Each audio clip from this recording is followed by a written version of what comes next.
Thank you. Thank you. Thank you for tuning in for an emergency tap in. I know we went hot, heavy, and serious last night, but we had to go back to back. I mean, back to back. And today's topic, I believe, got these TikTok, Twitter, Instagram streets on fire. And you know, I rep the foundation, the heaviest. So I had to go ahead and tap in and give it to you live.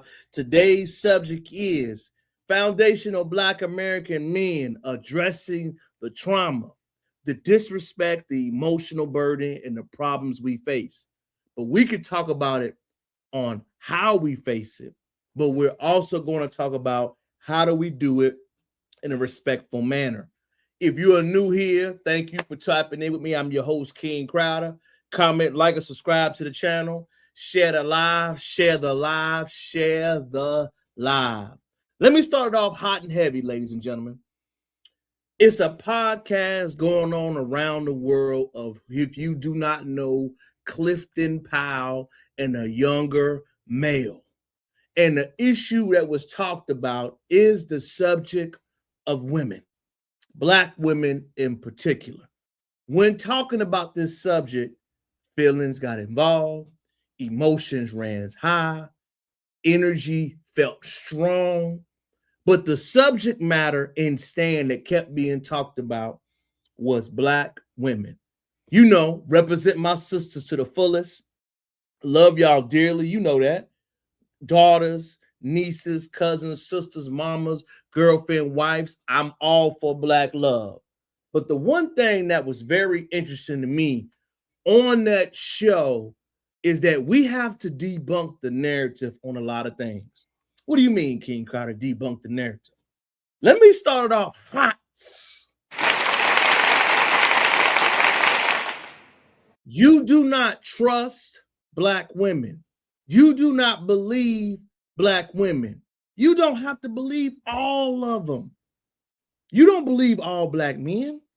You don't trust all Black men. You don't believe, listen, they don't deserve to be listened to. For you to be believable, trustworthy, loved, you have to earn those things, ladies and gentlemen. This narrative that I see any Black woman or Black man in the environment that I live in, and I must trust them, it's crazy. You don't trust everybody you meet. I give them respect because that's FBA culture. But to say I have to trust you, trust is something you build upon that is developed. We need to stop on this poster by saying publicly, believe all Black. No, you believe Black women that are believable. You love Black women that deserve it. You believe Black men who deserve it. You love Black men who deserve it. All of this notion is just because my ethnicity, my race, my gender, not my character, who I bring in this world, deserves anything is a flat out lie. So when you tell me, as we saw in that interview, that I must trust you based on you being a different gender than me, you're crazy. Oh, you do trust everybody you meet. Let's flip it. If you meet a man out here and he tells you to give you a certain amount of money, I'm supposed to trust you. Give me your kids. I'm supposed to trust you. We don't do that. So why then do we go on open platforms making the notion that we're supposed to believe you just because of your gender? Can we stop that, ladies and gentlemen? You are believable if you are a trustworthy person. We are not supposed to listen to all Black women. You will listen to, as a woman, who I think you should listen to, the ones that deserve it. But we don't listen to the ones that add value. We don't listen to the ones that are disrespectful. Every woman does not deserve the same amount of respect, love, and honor. Every man does not deserve the same level of respect, love, and honor. So this blanket notion that all people's opinions matter, they don't. Everybody deserves love. Some people just don't. So when I hear that openly, that a trust, a love, being heard, being believed is something blanket just on gender, it's flat out wrong. You get the respect that you earn. You get the love and trust that you earn. You get the credibility that you earn. How you show up in this world, how you choose to deal with people is how you will be respected and loved. So in that interview off the gate, hearing those brothers say that type of rhetoric craziness to me, I don't believe anyone just because you tell me to. Because black women lie, black men lie, Asian men lie. All people have lies to them. Until you are believable, you must show that you are credible. There are some black women that you will listen to more than others. There are some brothers that have more credibility more than others. So birth off, when I heard that scenario of that interview, it really caught me by surprise. And the first thing that caught me by surprise is that there were so many brothers in that interview that were speaking about us, talking about us, but nobody was addressing our main problems. Let me qualify myself before I even go into this topic, because I believe that matters. I'm a gentleman that speaks to all black men, all ages, demographics, types, Gen Z, boomers, all of the above. I have over 700 black men in the Houston, Texas area in BMBC. I have brothers from the hood, the streets, the projects. I work, I coach. I deal with black men, foundational black American men exclusively on a daily basis. I can say that I have a much more different approach because I deal with levels, economic status, mindsets, and all type of things when it comes to brothers. Shout out to D, baby. Hit the like button for sure. Thank you for tapping in with that. So let me keep cooking some more, y'all. I deal with brothers every day. I uplift them. I coach them up. I talk to them. So when I have these conversations with brothers and we have these type of talks, number one thing I want to know, y'all, like I saw in that interview immediately, referring to the Clifton Powell thing, when it's a woman issue, why do fellas feel like they need to speak on it? Abortion, women's rights, health care, fellas, stop speaking on it. That is a black woman issue, and I'm leaning out about that. I have no opinion because that is something that exclusively they control and have access to. Just like when it comes to the creation, the development, the leadership, the learning, the growing, the development of young black men, they do not have access or dialogue to it.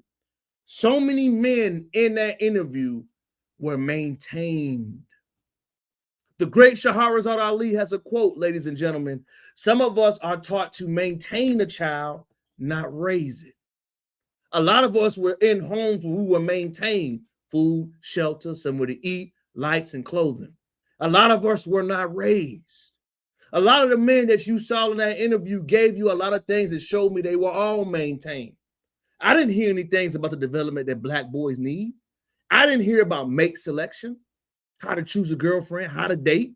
I didn't hear anything about gym and physical strength that you need to develop in. I didn't hear anything about how to defend yourself. I didn't hear anything about black male books that should be reading and centered around their identity. I didn't hear anything about the history of a black man that is unique to the foundation of this country. I didn't hear anything about the investments it takes to become a productive, successful, and learn how to deal with the racism that we deal with on a daily basis for the black man. I didn't hear any podcasts that we should be listening to. All I heard was bow down. All I heard was woman leadership. We should listen. What the hell? What do you mean we should listen? We need to understand that black males deserve to be taught differently.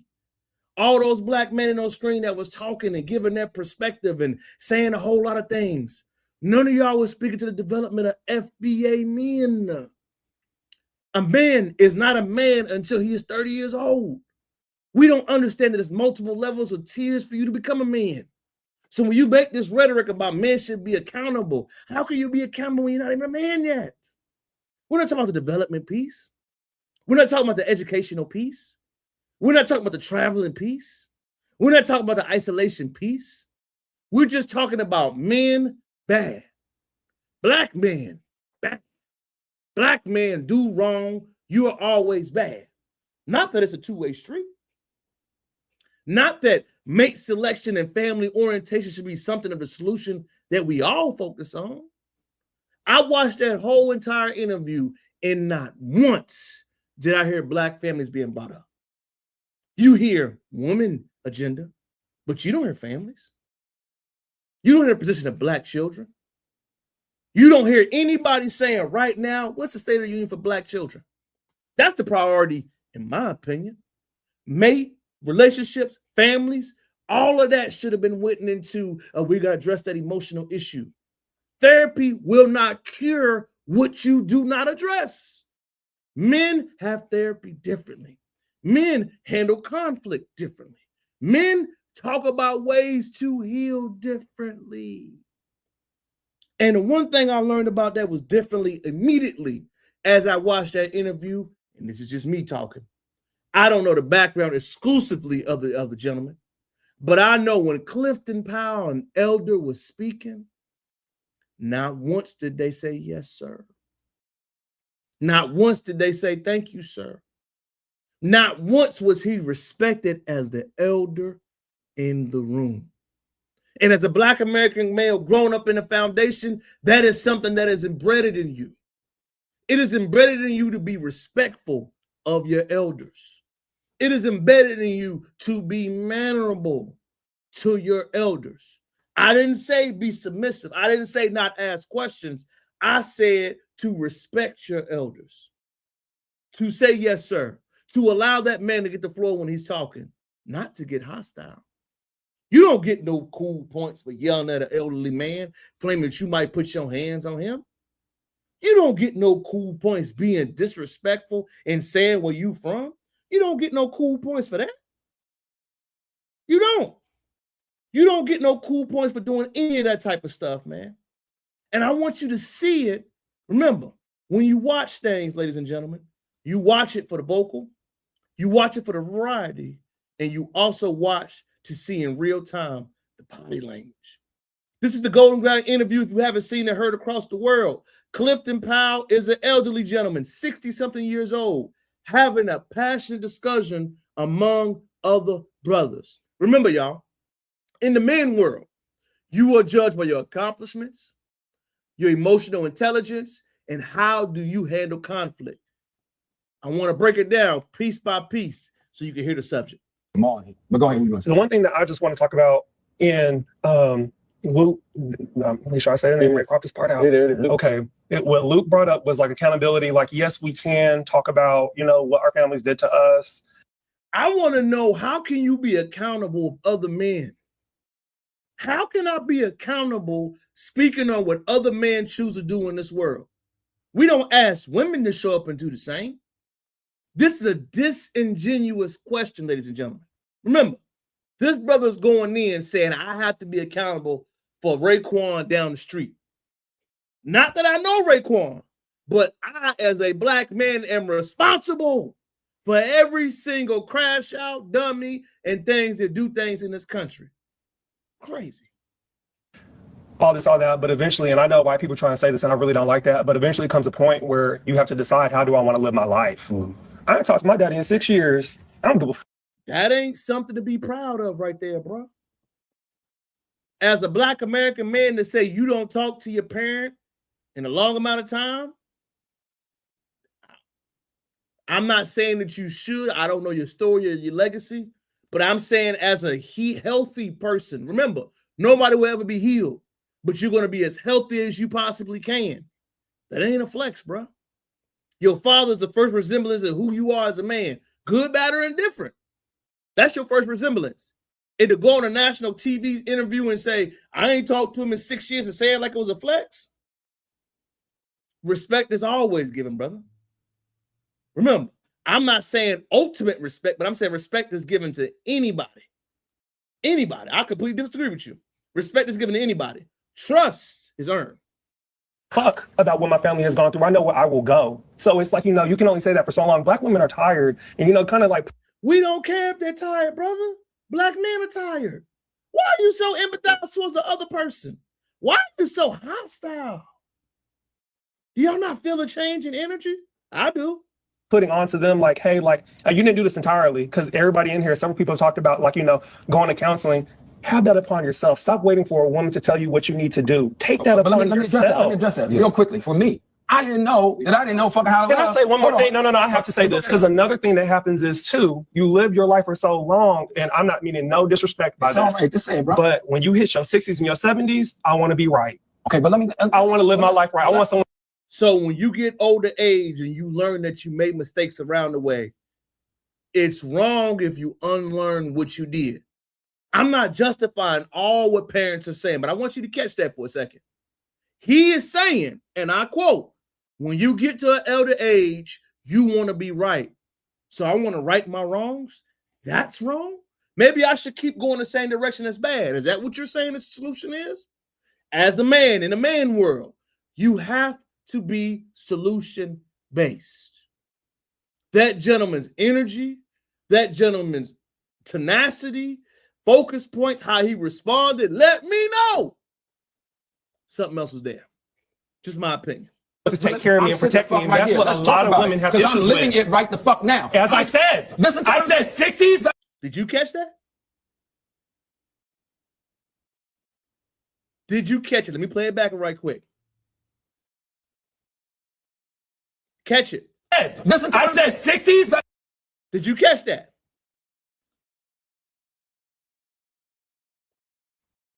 Let me let it play. And 70s. Let me say this. Y'all overtalk. I'm gonna fucking overtalk you because you're fucking out of but you're not gonna disrespect me. You don't know what the fuck you talking about. I do. Love it. I do. You don't know what the fuck you talking about. Oh, I do. I don't know it, nigga. Key word, and no disrespect, y'all, to a men that are raised and think that saying words towards men, you can tell the emotional disdain he has for men. There's no reason for you to yell, elevate your voice, talk, and respond to a gentleman that was trying to let you speak. Your immediate reaction was to elevate. Remember, when you elevate your voice, that's a sign of a threat to a man. If you don't know, fellas, or you weren't raised around men or masculine environments, that's a threat. That is a threat to me. You want to do something to me.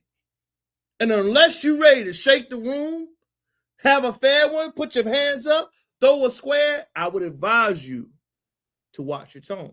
Women can have a vocabulary scrimmage and elevate their voice and nothing happens.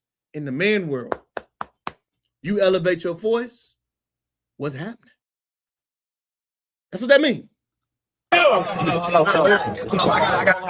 You don't know what the fuck you is. Get the fuck out of here. I'm living. You can't tell me what the fuck I'm living, nigga. I'm living it right now. You cannot fix no shit that you don't even know what's happening. I think there's a I completely agree with him. Through age comes understanding. Not saying he's right how he went about it, but what I am saying is that him expressing himself, saying he had to learn what he had to do as he aged. How else do most men learn? Understanding. No, but he's generalized. You can't. No, listen, bro. Let me stop. This is what it is. Let's get to the truth of this shit. You can't fix no shit unless you meet somebody who is on another level to help you elevate to understand. I'm not indicting anybody. I'm telling you what the shit is. You can't fix some shit that you don't know about, bro. Yeah. You can't. And then you get there at 69 or 70 and say, I thought I was being loved all the time. That's what our parents have gone through, and that's why we all so fucked up right now. You asked, how do we love black women? Yeah. That's right here. Trust black women and listen to black women because they know more than we do. I completely disagree. You don't trust and listen to anything. That narrative that they're pushing is insane to me. The ones that need to be listening to, yes. But we need to stop saying a blanket statement that everybody need to trust, believe, deserve a listening ear. That is not true. That's not true. And I believe that main part of the interview, if they do not know this, will turn off half of the men. It will. You have to vet now because we live in an environment that is different. If you talk to a Gen Z brother, he ain't listening to none of this. Millennial man too. Gen Z, Gen Alpha, they think completely differently. The whole notion that we grew up to, that we thought it was a believability factor, is not the same. And when we talking about these things, you got to understand that respect, love, energy is all reflective. And I got something else I want to say here, y'all. And I know I'm going to get in trouble for this. Shout out to the LGBT community out here. Shout out to y'all. These gentlemen are part of that community. Nothing wrong with it, right? When do gay male relationships translate and are the same to straight male relationships? Follow me.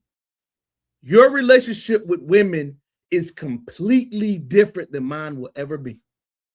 I cannot say in your face, I cannot tell you how a LGBT relationship is supposed to be. I know I'm out my depth. I'm not going to try to give you advice. I'm going to listen. I'm going to be respectful. I'm going to be empathetic. But to tell you I know the dynamics of it, I would be a fool. How arrogant do I have to be to say this relationship is supposed to be like this and I think it's supposed to go like that? I'm out of my depth with that. I can only speak about relationships that I am involved in, been a participant in, or actively dealing with. Why do we have people from different communities telling straight males how to interact with women that they have no idea how to interact with in that time? You are giving me an outside perspective. You are giving me a perspective on how you deal with women and how they choose to appear in front of you. If you are not a male that is a one-to-one relationship, you don't understand. You have never crossed that threshold. You have never dealt with that type of energy and style before. So your limitation is limited. I find it very, can I say, arrogant to try to guide someone on this path with it. The light-skinned brother with the brown shirt, look good, by the way. Nice chain, glasses, but look good. Got on the live, got on the interview and said, and I quote, "Black women are tired of having to deal with the same type of men. I have friends that make a certain amount of money and they are tired of dealing with this type of energy." Oh, my mindset goes to this. Nothing with money correlates with relationships. Remember, ladies and gentlemen, the relationship muscle, the marriage muscle, the strength muscles are all different parts. You could be phenomenal professionally. You could be phenomenal in how you handle your personal relationships. But when it comes to intimacy or relationship that you have to deal with a person, you could be terrible at it. I could make $1 million a year and be a trash relationship partner. Why do we think one skill set translates when it doesn't?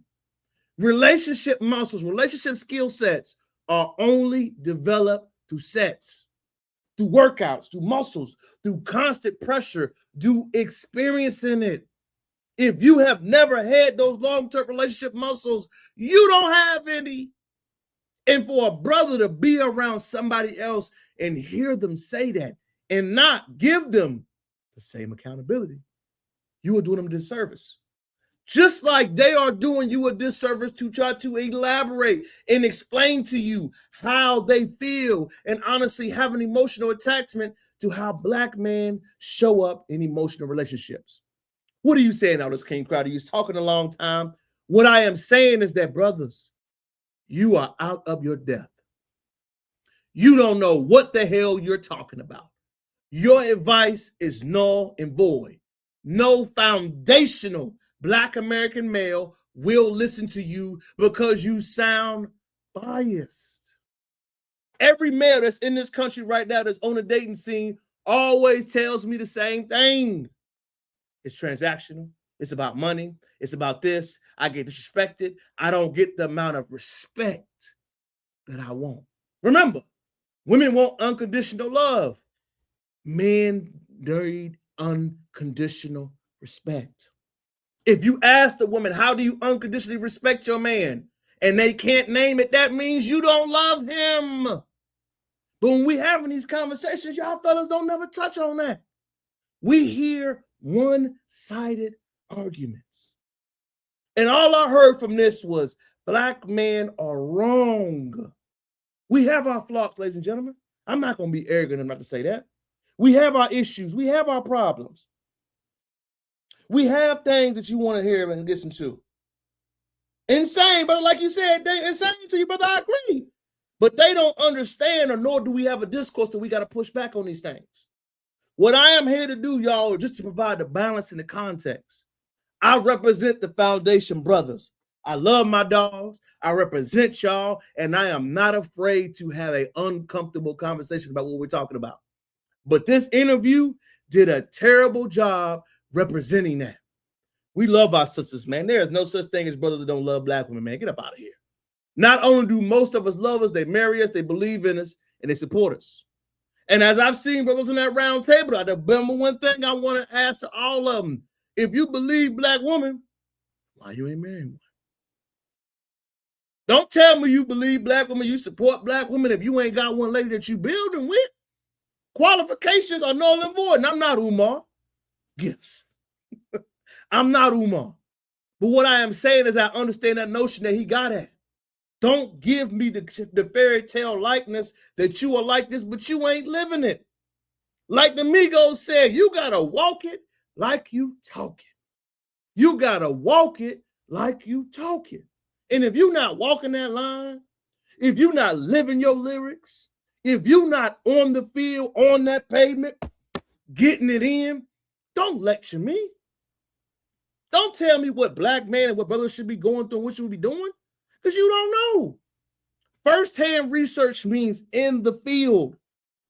I do first-hand research every day. Third-hand research means you read from a source that they said this, they said that. If you do not have first-hand research from all black American men, from age gap, from demographics, you don't know what the hell they're talking about. And to encapsulate all this interview, I want to really say this home for me. FBA men do not talk to our elders disrespectfully. The way you piped up, the way you got elevated, the way you were serious, the way you punched your chest up on a 70-year-old black man, you don't get no respect for that, bro. Let me say it again. You get no respect for going on an interview live and yelling at an older black man. I won't respect anybody that's yelling at one of our elders because we respect our elders. We love our elders. We uplift our elders. Not saying that we ain't got problems, y'all, because we do. But don't make it seem like it's a culture of the foundational disrespecting where we come from. We understand our elders push back. We understand our elders ask tough conversations. We understand that some of our elders can be challenging to deal with, and I accept it. But to raise your voice, to curse, to swear, to be disrespectful to our elders, I can't respect that, man. And I don't think we need less masculinity. I believe we need more of it. I believe we do. What God gave you, like, facts, brother. Man, you got to stand on it. All that, we don't need more masculinity. We need more of it, man. And this is a phenomenal quick set, man, that Michael J. White said he saw early on. Take a listen, fellas. We're not making men anymore. Not a lot of them. No. When they are, they stand out. Yeah, that's why it's like a lot of times in these movies, if you have an alpha male, a lot of times that alpha male, that American alpha male is being played by an Australian or somebody from Chris Hemsworth. Yeah, it's it's like it's very rarely an American. No. It's like such a trip, man. Well, masculinity is demonized here for Yeah. some strange reason over the last couple of decades. Bro, I saw the beginning of a lot of it because, like I said, I was a school teacher. Mm-hmm. And I was right on the forefront seeing like everybody gets a trophy, Mm-hmm. these kids, they're. And he is absolutely right, y'all. Shout out to Michael J. White. We don't need more. We don't need less masculinity. We need more. We need more brothers willing to get married, to have families. The number one problems that the foundation has personally is we don't have an emphasis on family. Throughout that whole conversation at that round table when Brother Clifton was talking, nobody talked about the importance of both Black women and Black men talking about mate selection. I hear about degrees. I hear about careers. I hear about jobs. I hear all that other bull jive. I did not hear one time anybody speak on the importance of safety. When they say protection, that means putting your life on the line. When they say provision, always ask what type of provision. Is it just money? Is it structure? Is it leadership? Is it organization? Is it accountability? What provision are we talking about? Because if we're going on one type of provision that we always emphasize, we miss over the others. So if we want to have that conversation on how to address men with their traumas, we got to understand the breakdown of men. We got to have an open conversation about how all of us are different, and that's fine. How all of us are allowed to live in our own purpose, our own journey. But the one thing we are not allowed to do is dull your light just to make someone else feel comfortable. I don't think, he ain't got no big mama shot. I got a big mama. I got all of the above. But what I'm saying, y'all, is that when I heard these conversations, ladies and gentlemen, ladies want men that are masculine, that are getting things done. Where we are going right now, where we got equality, it is not working. And if we're going to address the trauma, we have to start with addressing the teaching. We are teaching, especially the foundational Black American boys, wrong. We're not teaching history, support, emotional intelligence. It's okay to get dirty, get your hands muddy. We're not teaching that. We're teaching equality. We're teaching worry about someone else besides your feelings. We're not teaching the steps that will cultivate and develop a productive Black man. Because when you build those foundational steps, the tree will be stronger. What we're having a conversation about is everybody else. And the main subject we need to talk about is our children, is our boys specifically. Stronger Black males, stronger Black families. Not saying that the women don't deserve respect, because guess what? Popular in context belief, all women do not deserve respect. All women do not deserve to be listened to, just like all men do not deserve to be listened to. You have to qualify, you have to earn, you have to show, you have to produce, you have to live a life that shows that we should listen to you. And like I said earlier, man, I understand the trauma that we go through, y'all. The great Shahrazad Ali coined the phrase in her book, Letters to a Black Man and a Black Woman. A lot of us are maintained and not raised. We have to address that issue. If you were raised under woman leadership without your father, you were maintained. If you were raised and you did not understand why your parents went the way they went, you were maintained. If you were raised in if you were not raised in an environment where you are not allowed to express yourself, you were maintained. If you were raised in an environment where you don't understand why things went this way, you were maintained. Because being raised means emotional development, accountability, security, learning why to do something, boundaries, having both sides of your being developed. You have a feminine and a masculine energy. Both of them have to grow at the same time, y'all. Not just one. We keep saying that way we grew up, that we had to at the time due to the issues of mass incarceration. I know our history. But to say that has to be the norm, to say the next generation has to do the same thing that we had to go through, I push back on that. Our focus needs to be said, instead of about a gender, what the preference is, it has to be focused on the family. In a family unit, we need to have something that is more stronger.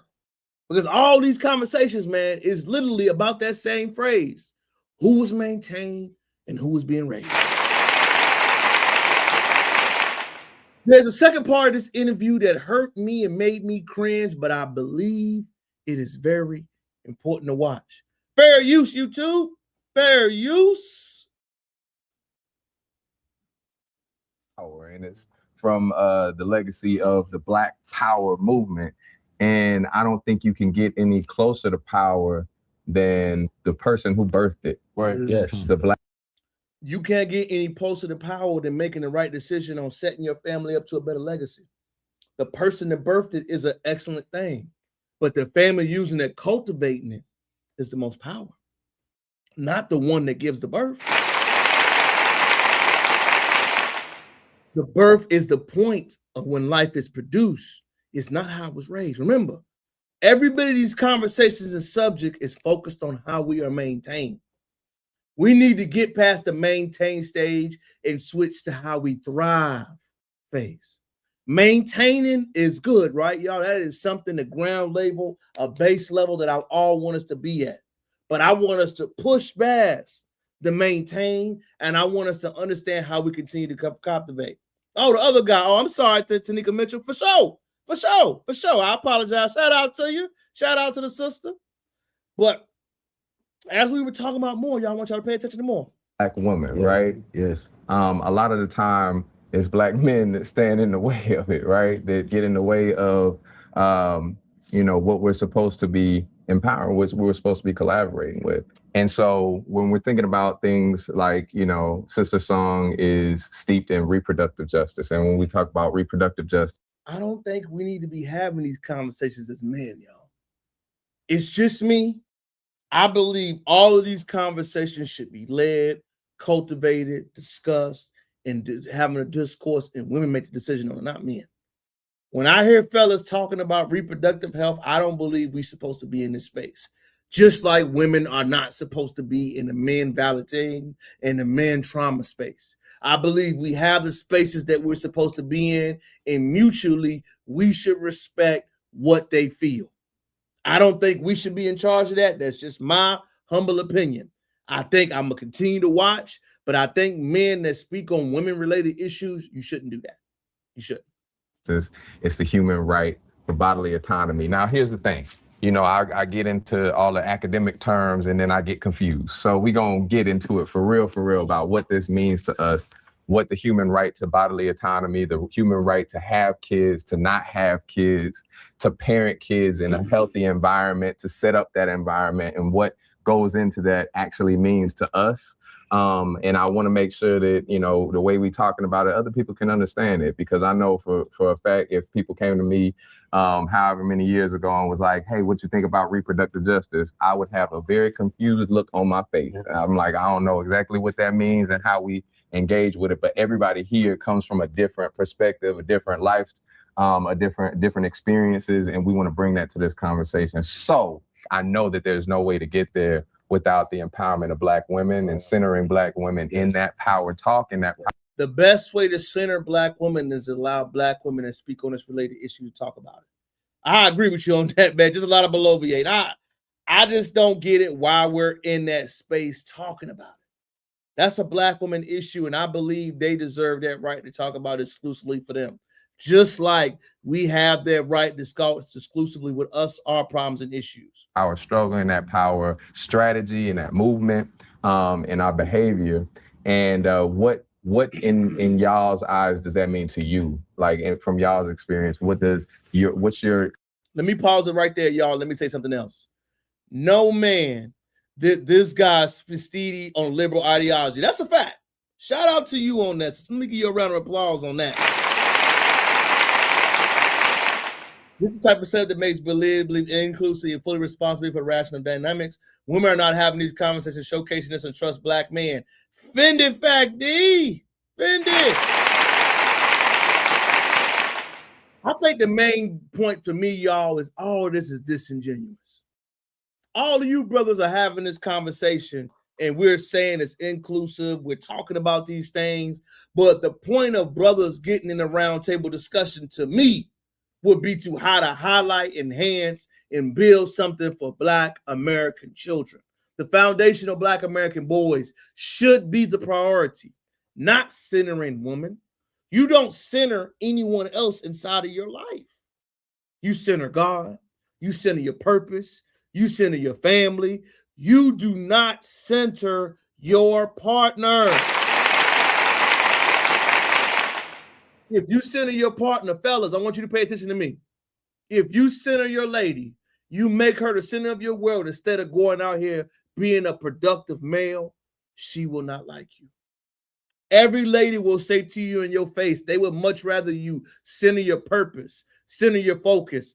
Do not center anybody like that.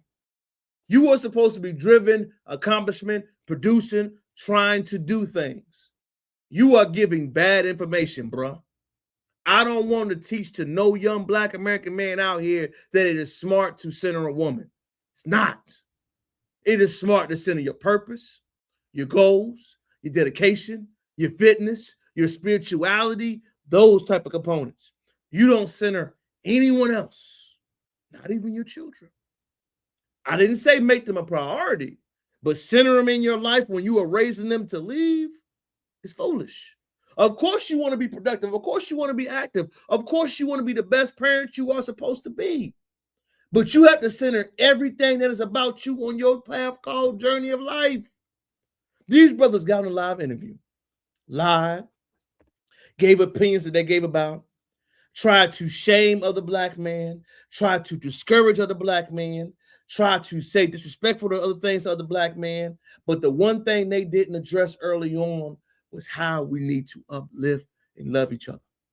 You know the main problem I notice with most brothers is many of us are afraid to say, hey, bro, you fly today. Hey, bro, I really like what you're doing. I love it. Hey, bro, I see your emotion you got going on. I'm supporting you, dog. Hey, bro, I love that outfit. I love what you're doing with your family. That's awesome to me, bro. If you really want to deal with that trauma, speak life into them. I make it my purpose to, if I see a younger Black male that's selling, serving, anything that he's trying to do productive, even if I don't need it, I try to support him. It ain't got to be a big support. Candy, water, whatever it is. If I can't give a lot, I give words of encouragement. The first step we got to understand is that how you speak to yourself and your thoughts will translate outwardly. Every day that a Black American boy, the foundation is raised in this country, he is targeted psychologically, emotionally. You ain't good enough. Your daddy wouldn't. You ain't. You ain't learned nothing. If they do not have a productive and soft upbringing mentally, they will internalize it. Do you know how many Black males I meet with the lack of self-confidence? Because they're being maintained. No one tells you that the path or journey to become a man is much longer than it is a young lady. No one will ever tell you that it's easier to raise girls than it is boys. It's easier to raise boys. No, it's not. Because boys take longer. They are internal with the discomfort, not outwardly. Young girls are going to express themselves outwardly with the angle. Young men are just going to distance themselves. Young men require more help and assistance to get on their path of journey. Young girls don't. You can marry a young girl off at 21 and she'll be straight. A young man is not a man until he hits the age of 30. The lights don't cut on. The focus doesn't hit right. Your dedication to figure out what you want to go to. Your career path is going to change. You're going to get fired. You're going to get broken up with. Your girl's going to cheat on you. Multiple things are going to happen to you before you hit that point of adulthood where the ease is out. We're not talking about that, though. We're not preparing the man for that. We're not preparing them for the disrespect along the way. We're not talking about the racial microaggressions they're going to feel. You know what I'm trying to say, right? Excuse me, I'm getting tongue-tied. That they're going to experience. We're not preparing them for that. We're not talking about the new landscape of dating. We're not talking about how now, in relationship for Gen Z, millennials, and Gen Alpha men, the dating landscape has changed. We're not talking about how we have a marriage rate, millennials on down, of 10%. We don't talk about how most Black American children do not meet certain men they should be going down with. We're not talking about those things. We're talking about superficial exterior labels that have nothing to do with solution based. You want to solve this Black trauma problem? Start by helping your brother. Start by giving knowledge. Start by giving love.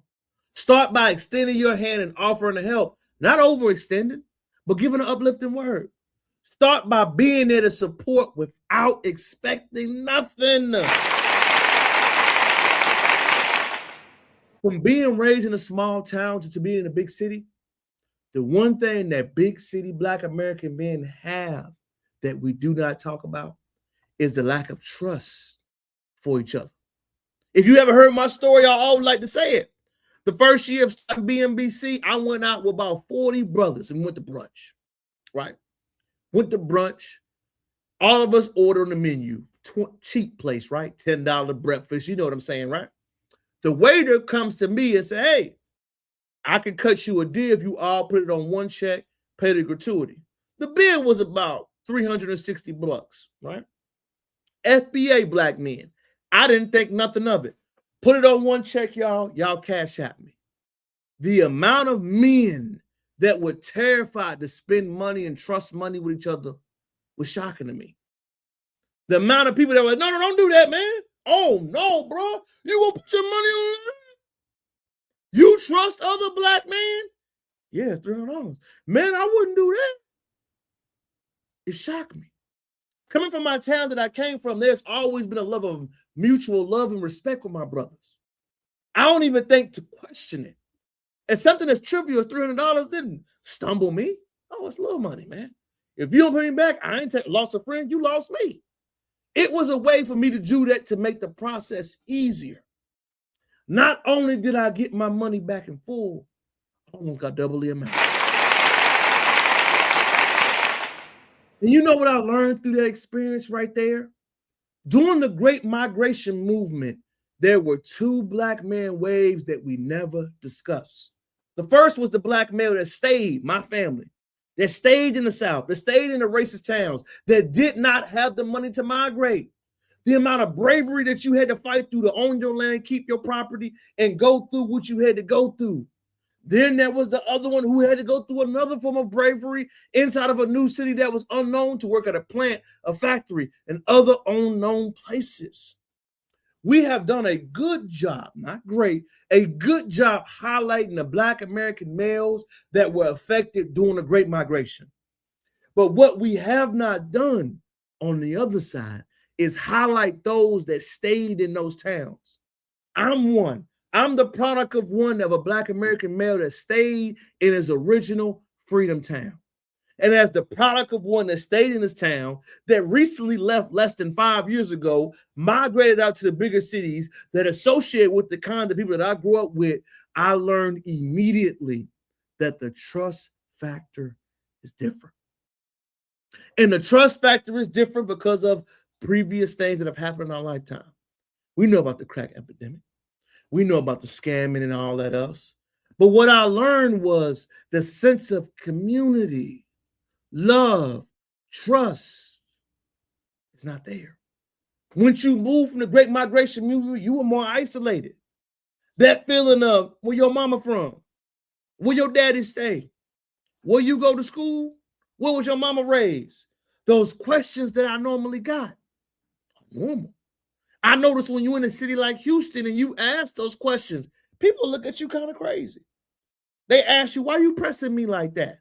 When you actually vet your sources, if you offer me anything, I'm going to read it. When you give me a reference, I'm going to call it. When you give me anything, I will check behind you. It is not that I don't trust you. I'm going to check behind you because that's how I was raised. Born in a freedom town in the country, you were taught to do your due diligence. And that, to me, ladies and gentlemen, is the traumatic difference that most Black American kids do not grow up with. We're not taught in the major cities to be well-rounded. We're not taught how to defend yourself. We're not taught how to cut wood. We're not taught how to change. We're not taught how to be a universal man. We're not taught the importance of mate selection, family dynamics, and selecting. We're not taught that. That is where the emotional, that disrespect, and how we heal component comes from. How do we heal, King Crowder? You're going over everything. guys are in the pause era. You stupid. I rock with you, girl. You funny as crap, man. Let me go ahead and give you that.